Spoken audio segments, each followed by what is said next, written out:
Assalamualaikum warahmatullahi wabarakatuh. Perkenalkan, nama saya Lisa Fadila Putri dari kelas R6A NPM 2019-2150070.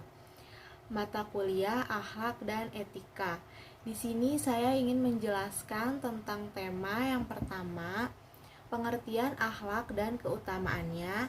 Yang kedua, adab atau etika belajar dalam Islam. Yang ketiga, etika beragama, berbangsa, dan bernegara dalam Islam. Dan yang terakhir, yang keempat, pengertian musyawarah dan etika berdemokrasi dalam Islam. Slide yang pertama adalah pengertian akhlak. Secara bahasa, kata akhlak berasal dari bahasa Arab, yaitu al-khuluq, yang diartikan sebagai pengerai, tabiat, budi pekerti, dan sifat seseorang. Jadi, akhlak seseorang diartikan sebagai budi pekerti yang dimiliki oleh seseorang terkait dengan sifat-sifat yang ada pada dirinya. Selanjutnya terdapat juga keutamaan akhlak dalam Islam, yaitu yang pertama, berat timbangannya di akhirat. Seseorang yang memiliki akhlak terpuji disebutkan dalam hadis bahwa ia akan memiliki timbangan yang berat kelak di akhir atau kiamat, di mana semua amal manusia akan ditimbang, sebagaimana sabda Rasulullah Shallallahu Alaihi Wasallam berikut. Tidak ada sesuatu yang diletakkan pada timbangan hari kiamat yang lebih berat daripada akhlak yang mulia. Dan sesungguhnya orang yang berakhlak mulia bisa mencapai derajat orang yang berpuasa dan sholat. Hadis riwayat Tirmizi. Yang kedua, dicintai Rasulullah Shallallahu Alaihi Wasallam. Rasulullah Shallallahu Alaihi Wasallam diutus tidak lain adalah untuk menyempurnakan akhlak manusia di dunia. Dan tentu saja Rasulullah Shallallahu Alaihi Wasallam sendiri mencintai manusia yang memiliki akhlak yang baik.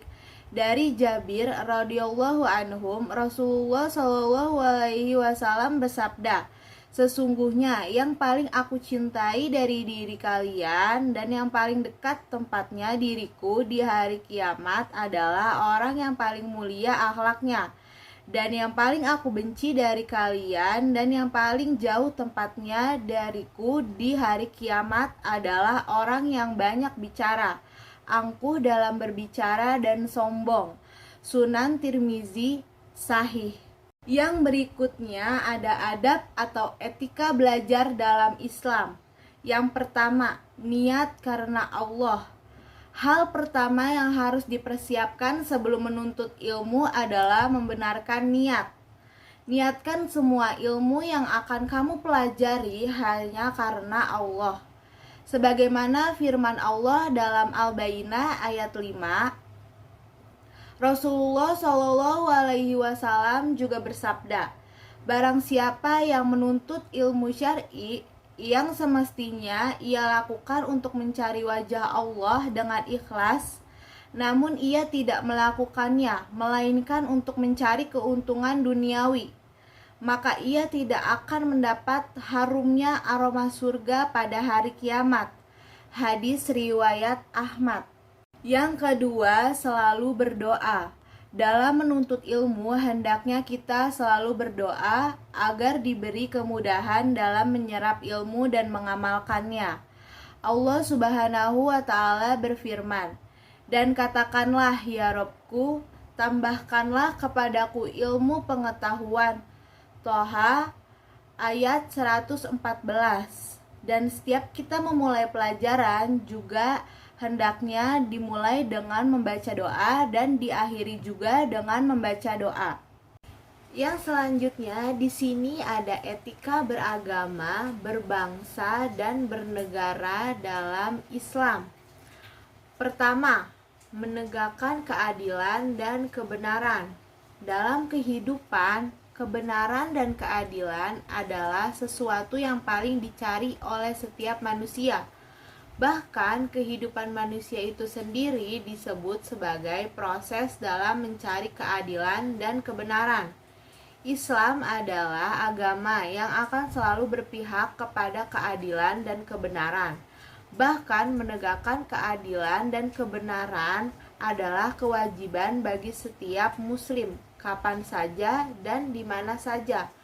Karena saking pentingnya keadilan dalam kehidupan manusia, Allah Subhanahu wa Ta'ala memerintahkan kepada orang-orang beriman agar selalu menegakkan keadilan dan kebenaran, sebagaimana yang tercantum dalam Al-Quran surat Al-Maidah ayat 8. Selanjutnya di sini ada pengertian musyawarah dan etika berdemokrasi dalam Islam. Yang pertama di sini ada pengertian musyawarah. Menurut Rifai 2015, kata musyawarah diambil dari bahasa Arab yakni syura, yang kemudian diserap dalam bahasa Indonesia hingga memiliki arti berunding dan berembuk.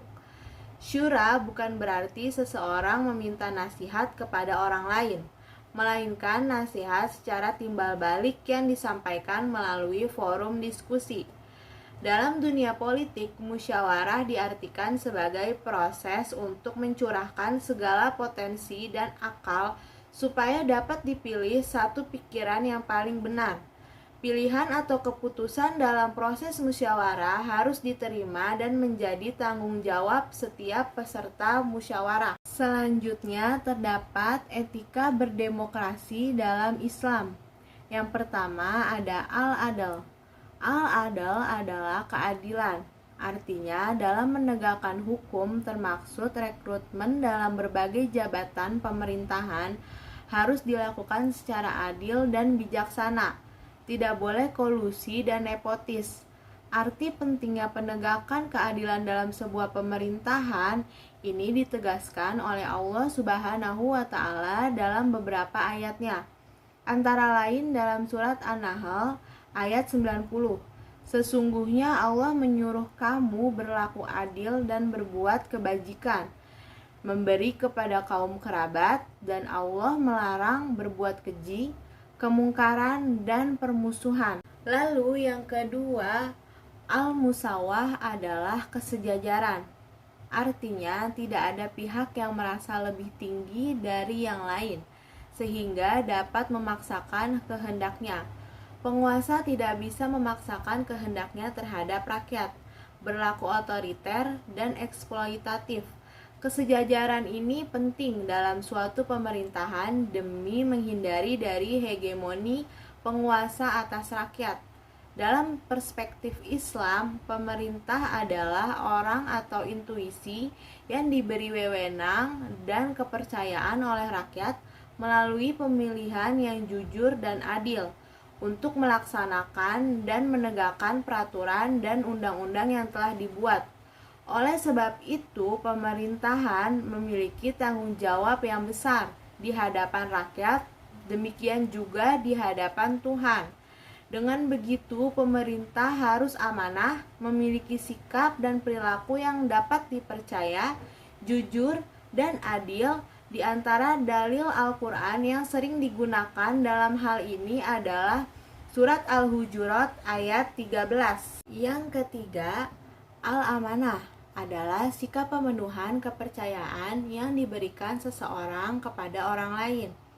Oleh sebab itu, kepercayaan atau amanah tersebut harus dijaga dengan baik. Dalam konteks kenegaraan, pemimpin atau pemerintah yang diberikan kepercayaan oleh rakyat harus mampu melaksanakan kepercayaan tersebut dengan penuh rasa tanggung jawab. Persoalan amanah ini terkait dengan sikap adil, sehingga Allah Subhanahu wa Ta'ala menegaskan dalam surat An-Nisa ayat 58. Sesungguhnya Allah menyuruh kamu supaya menyampaikan amanah kepada yang berhak menerimanya dan menyuruh kamu apabila menetapkan hukum di antara manusia supaya kamu menetapkan dengan adil. Karena jabatan pemerintahan adalah amanah, maka jabatan tersebut tidak bisa diminta. Karena ini berhubungan dengan kepercayaan yang harus dijalankan dengan baik dan dengan penuh rasa tanggung jawab yang besar. Sekian materi dari tema yang saya sampaikan. Kurang lebihnya mohon maaf. Wassalamualaikum warahmatullahi wabarakatuh.